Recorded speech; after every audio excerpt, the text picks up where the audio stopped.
సాయిరామ్. మనం 5వ అధ్యాయంలో మొన్న 7వ శ్లోకం చెప్పడం అయింది. ఈరోజు 8, 9 శ్లోకాలు. అయితే ఈ 2 శ్లోకాలు ఒకేసారి చెప్పడానికి కారణం ఏంటంటే 2 శ్లోకాలు ఒకటే అర్థం. అవి కలిపే మనం చదువుకోవాలి. 7వ శ్లోకంలో ఏం చెప్పాడు అంటే, ముందు మనం ఇది నేర్చుకుందాం. అంటే 7వ శ్లోకంలో చెప్పింది ఏంటి అంటే, నీ మనసును నువ్వు స్థిరపరచుకో, నీ మనసును నీ ఆధీనంలో పెట్టుకో, మనసుని ఇటు అటు పరిగెట్టనివ్వకుండా ఒక దగ్గర నువ్వు నిల్చుని పెట్టాలి. అంటే నీ ఆధీనంలో ఉంచుకో. నీ ఆధీనంలో ఉంచుకున్నట్టయితే భగవంతుని తాలూకా ఆత్మతో నువ్వు సంయుక్తం అవుతావు. అంటే భగవంతునిలో కలవడానికి నీ తాలూకా మనసుని నీ ఆధీనంలో ఉంచుకుంటూ ఆ మనసును భగవంతుని వైపు తిప్పుకుంటే, ఆ భగవంతుని వైపు తిప్పుకున్నట్టయితే నీలో ఉన్న చెడు భావనలు కానీ చెడు వ్యసనాలు కానీ ఏమవ్వని అది నీకు దూరంగా ఉంటాయి. అంటే నీ తాలూకా జ్ఞానం ఏదైతే ఉందో, అంటే నీలో ఉన్న అజ్ఞానాన్ని తుడిచిపెడతాయి. తుడిచిపెడుతూ ఒక జ్ఞానోదయవంతుడిగా నువ్వు అవుతూ భగవంతుని స్మరణలో నువ్వు ఉంటావు. ఆ భగవంతుని స్మరణలో నువ్వు ఉన్నట్టయితే ఆ భగవంతునికి చేరువలో వెళ్ళగలవు. అది 7వ శ్లోకంలో చెప్పాడు. అంటే నువ్వు కర్మలు చేస్తూ ఉండు. కర్మలు చేస్తూ ఉంటూ ఈ కర్మలను ఎలాంటి కర్మలు చేయాలి? నిష్కామ కర్మలు చేస్తూ, మంచి కర్మలు చేస్తూ, అంటే నలుగురికి ఉపయోగకరమైన కర్మలు ఏవైతే ఉన్నాయో అవి నువ్వు చేస్తూ, శాస్త్రయుక్తంలో అంటే శాస్త్రయుక్తంగా ఏవైతే ఉన్నాయో ఆ విధంగా నువ్వు కర్మలు చేస్తూ నీ తాలూకా ఇంద్రియాలని నీ చేతిలో పెట్టుకుంటూ భగవంతుల్లో ధ్యానం సంపాదించుకొని నువ్వు కర్మయోగంలో ఉన్నన్ను భగవంతునిలో చేరగలవు అన్న భావనతో ఆయన ఆ 7వ శ్లోకం చక్కగా మనకు వివరించాడు. అయితే ఇప్పుడు 8వ శ్లోకం 8, 9 శ్లోకాల్లో ఏం చెప్తున్నాడు అని మనం వింటాం. ఏంటి? నైవ కించిత్ కరోమీతి యుక్తో మన్యత తత్వవిత్. తత్వవిత్, అక్కడ తత్వవిత్ అన్నాడు. తత్వవిత్ అంటే తత్వజ్ఞానం గురించి చెప్తున్నాడు. ఇది ఏంటిది? కర్మ సన్యాసి యోగం. అంటే కర్మయోగం, సన్యాసి యోగం. సన్యాసి అంటే అన్నీ విడిచిపెట్టుకుంటూ భగవంతుల్లో కలిగడానికి, అంటే నీ దానిక ఏవైతే ఉన్నాయో అవన్నీ విడిచిపెట్టేయాలి. రాగాలు, ద్వేషాలు, ఒకటి అహంకారం, ఇవన్నీ విడిచిపెట్టినట్టయితేనే నువ్వు దానికి వెళ్ళగలవు. లేకపోతే నువ్వు దాని జోలికే నువ్వు వెళ్ళవు. అలాంటి తత్వజ్ఞాని ఎలా ఉండాలో ఈ శ్లోకంలో ఆయన బోధిస్తున్నాడు.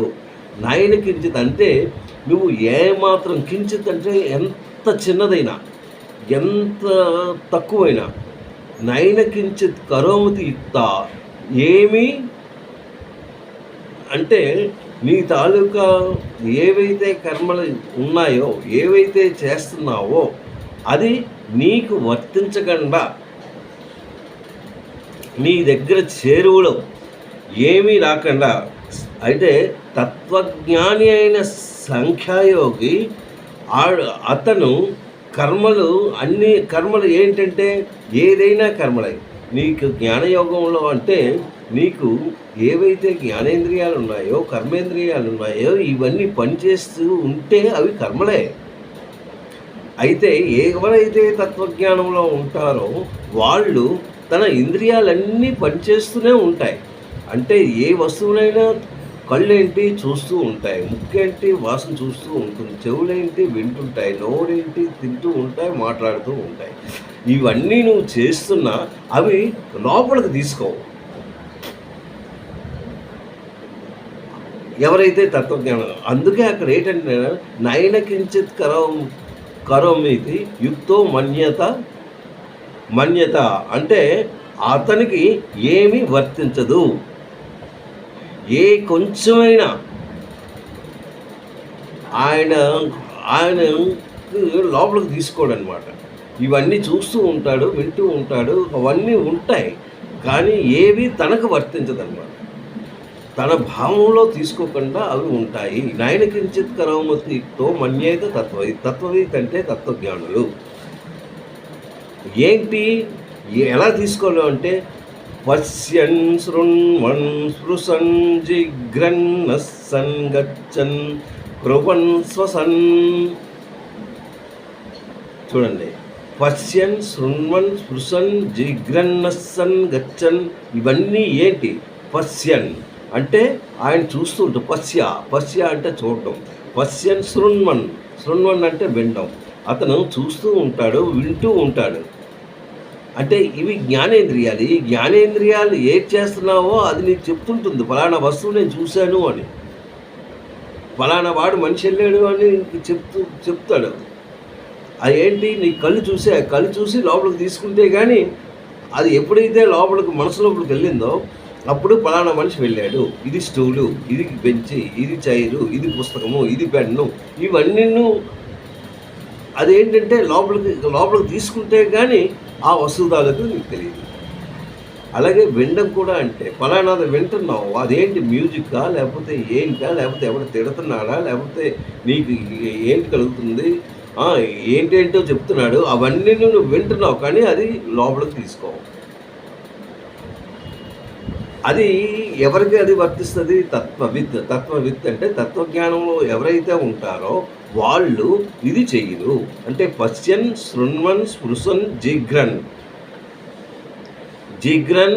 ఆ తర్వాత అస్నన్ అంటే తిన్నా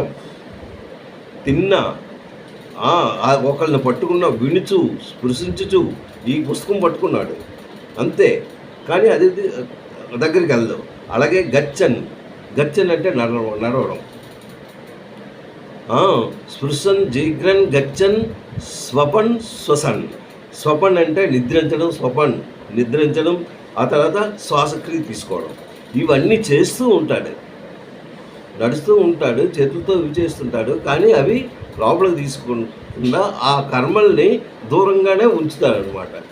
అదే కానీ నువ్వు దగ్గరగా తీసుకున్నట్టయితే ఫలానా వస్తువు అని నీకు తెలిసిందంటే ఆ వస్తువు మీద నీకు కొంత వ్యామోహం కలుగుతుంది. నీకు వ్యామోహం కలిగింది అంటే అది కావాలి అని కాంక్ష కలుగుతుంది.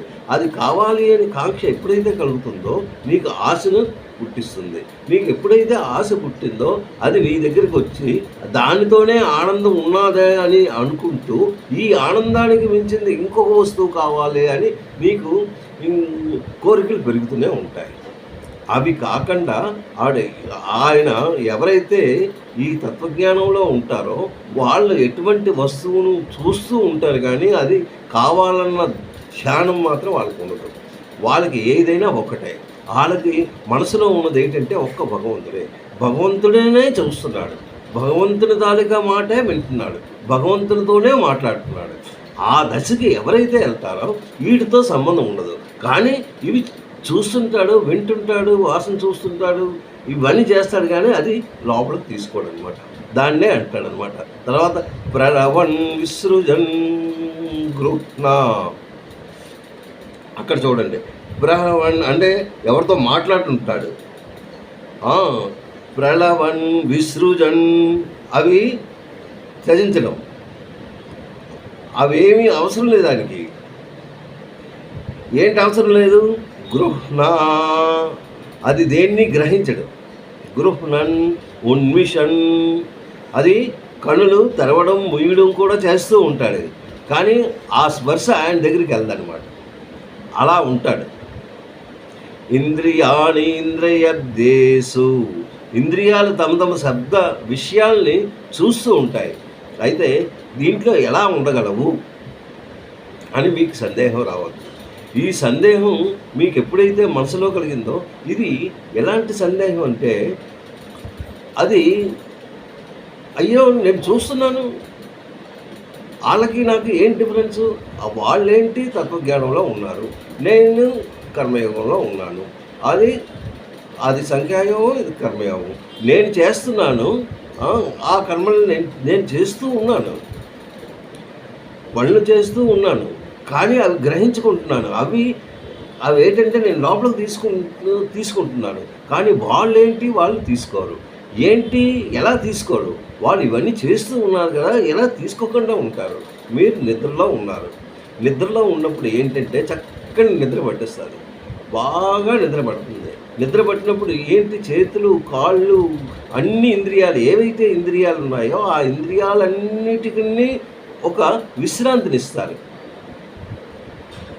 అంటే వాటికి జస్ట్ రిలీఫ్ అనమాట. అంటే విశ్రాంతి, రెస్ట్ని ఇస్తారనమాట. అయితే ఆ విశ్రాంతి ఇచ్చినప్పుడు ఇంద్రియాలన్నీ పడుకుంటాయి, పని చేయవు. కానీ మనసు మాత్రం పనిచేస్తూనే ఉంటుంది. ఏదైతే మీరు గుర్తులో ఉంటారో అది వేరే విధంగా ఆలోచిస్తూ ఉంటారు. పలానా దగ్గర నేను వెళ్ళాను, పలానా చేశాను, ఇది చేశాను, అల్లరి చేశాను, వాడు నాకు కొట్టాడో లేకపోతే తిట్టాడో లేకపోతే ఏం చేశాడో, ఆ తర్వాత నేనేమో కారులో వెళ్ళాను, కారులో ఇలా చేశాను, ఏవో కళ్ళు వస్తూనే ఉంటాయి. కానీ ఆ కళ్ళు వస్తున్నాయి, ఆ కళ్ళకి ఏంటి, మీ మైండ్ పనిచేస్తూ ఉంది, అది అంతవరకే. కానీ మీ దగ్గర ఉన్న జ్ఞానేంద్రియాలు కానీ, కర్మేంద్రియాలు కానీ, ఆ తర్వాత వాయేంద్రియాలు కానీ ఏవి మీకు పనిచేయవు. కానీ మీరు అది చేస్తున్నట్టు ఉంటుంది. అలాగే తత్వజ్ఞానంలో ఉన్న వాళ్ళు కూడా వాళ్ళు వాస్తవంగా చేసినన్ను వాళ్ళ మైండ్లోకి ఎక్కించుకోరు. వాళ్ళు చూస్తూ ఉంటారు, వింటూ ఉంటారు, ఏం చేసినా దానికి దీనికి ఏ సంబంధం ఉండదు. అది వాళ్ళు చేస్తున్నదనమాట. మీరు ఏం చేసినా వాళ్ళకి లోపలికి తీసుకోరనమాట. That is the difference between karmayoga and jnanayoga. కర్మయోగం వేరు, జ్ఞానయోగం వేరు. ఎవరైతే జ్ఞానులు ఉంటారో, తత్వజ్ఞానంలో ఎవరైతే ఉంటారో వాళ్ళు తమ శబ్దాది విషయాలు ప్రవర్తించుచున్నను అవి లోపలికి తీసుకోరనమాట.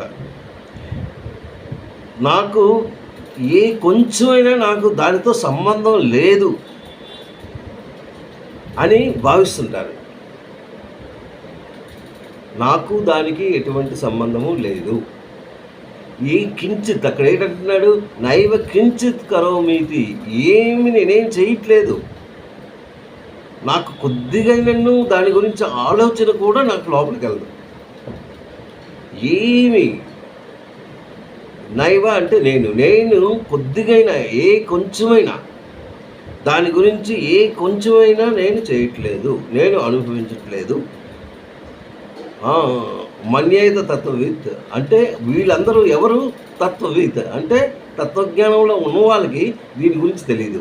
వాళ్ళు చూస్తుంటారు, ఏంటంటారు, పశ్యన్ శృణ్వన్ స్పృశన్ జిగ్రన్ గచ్చన్ శ్వసన్ శ్వాసన్, శ్వాస తీసుకుంటుంటారు కానీ శ్వాస తీసుకున్నట్టు వాళ్ళకి ఉండదు.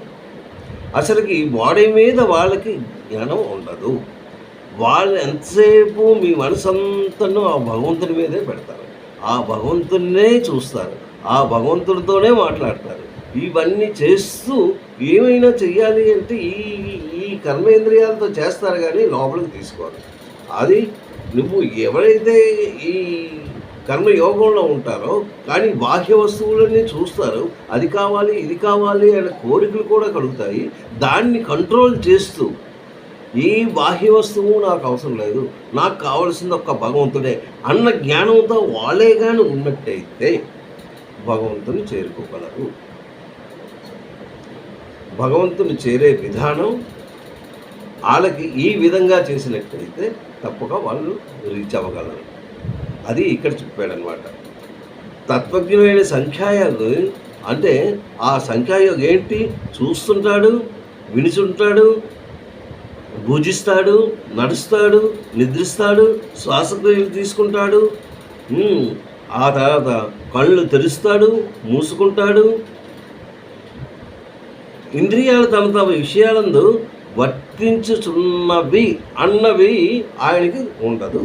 తానేమీ చేయట్లేదనియే భావించుకుంటాడు. ఇవన్నీ చేస్తూ ఉంటాడు. చేయకపోతే శ్వాస తీసుకోకపోతే అతను ఉండగలడా?